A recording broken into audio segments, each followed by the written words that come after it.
কোনো রকম চালের গুঁড়ো তৈরি করার ঝামেলা ছাড়াই আজকে সুজি দিয়ে চুষি পিঠা রান্না করে দেখাবো। তবে একদমই অভিনব পদ্ধতিতে। রান্নার পদ্ধতিটা দেখে আপনারাও কিন্তু বাড়িতে রান্না করে খেতে ইচ্ছে করবে। চুষি পিঠাটা মুখে দেওয়ার সাথে সাথেই মুখের সাথে মিলিয়ে যাবে। আমি কিভাবে রান্নাটা করেছি আসুন এক নজরে ভিডিওটা সম্পূর্ণ একবার দেখে নেওয়া যাক। প্রথমেই ফুটন্ত জলে 1 চামচ পরিমাণ ঘি দিয়ে নিলাম। ঘি দিলে টেস্টটা বেশি আসবে। সাথে স্বাদমতো লবণ দিয়েছি।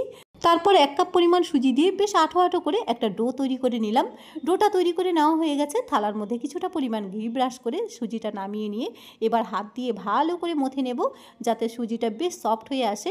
এবার ছোট্ট ছোট্ট লেচি কেটে নিয়ে হাতের মধ্যে একটা ডলা দিলেই একটা চুষি পিঠা তৈরি হয়ে যাবে। চুষি পিঠাগুলো তৈরি করতে কিন্তু একদমই সময় লাগে না। আমি অর্ধেকটা চুষি পিঠা তৈরি করে নিয়েছি, আর অর্ধেকটা দেখুন আমি গ্রেটারে গ্রেট করে নিচ্ছি। হালকাভাবে ডলা দিলে যদি না পড়ে তাহলে হাতের তালু দিয়ে বেশ জোর করে ডলা দিন, দেখবেন যে একদম মিহি লাচি বেরিয়েছে। দেখুন কত সুন্দর লাচিটা বেরিয়েছে। এদিকে আমার চুষিটাও কেটে নেওয়া হয়ে গেছে। এবার রান্না করে নেব। তার আগে উষ্ণ গরম জলে 2 প্যাকেট পরিমাণ গুঁড়ো দুধ গুলিয়ে নিচ্ছি। গুঁড়ো দুধ দেওয়ার কারণে চুষি পিঠার স্বাদ কিন্তু দ্বিগুণ বেশি আসবে। চাইলে আপনারা গরুর দুধও ব্যবহার করতে পারেন। এবার একটা ফ্রাই প্যানের মধ্যে 1 কাপ পরিমাণ চিনি দিয়ে আমি প্রথমে একটা ক্যারামেল তৈরি করে নেব, যাতে হালকা একটা লালচে কালার আসে। খুব বেশি কিন্তু জাল করা যাবে না, তাহলে ক্যারামেল তেতো হয়ে যাবে। 1 কাপ পরিমাণ জল দিয়ে দিলাম। ফুটন্ত চাশনির মধ্যে আবারও 1 চামচ পরিমাণ ঘি দিয়ে দিচ্ছি। এবার চাশনির মধ্যে গ্রেট করে রাখা সুজিটা দিয়ে নিলাম।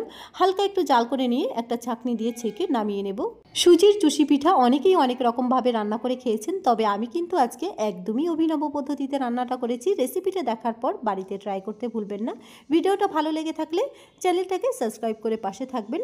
গ্রেট করে রাখা সুজিটা ছেঁকে নিয়ে এবার ওই একই চাশনির মধ্যে চুষিগুলো দিয়ে দিলাম। ওপর থেকে দুধটা দিয়ে নেব। এবার 3-4 মিনিট ফুটিয়ে নিলেই সুজি আমাদের পরিবেশন করার জন্য একদম রেডি হয়ে যাবে। রান্নার শেষে চাশনির মধ্যে যে সুজিটা জাল করে নিয়েছিলাম সেটা এখন দিয়ে দিলাম। হালকা একটু নাড়াচাড়া করে নামিয়ে নেব।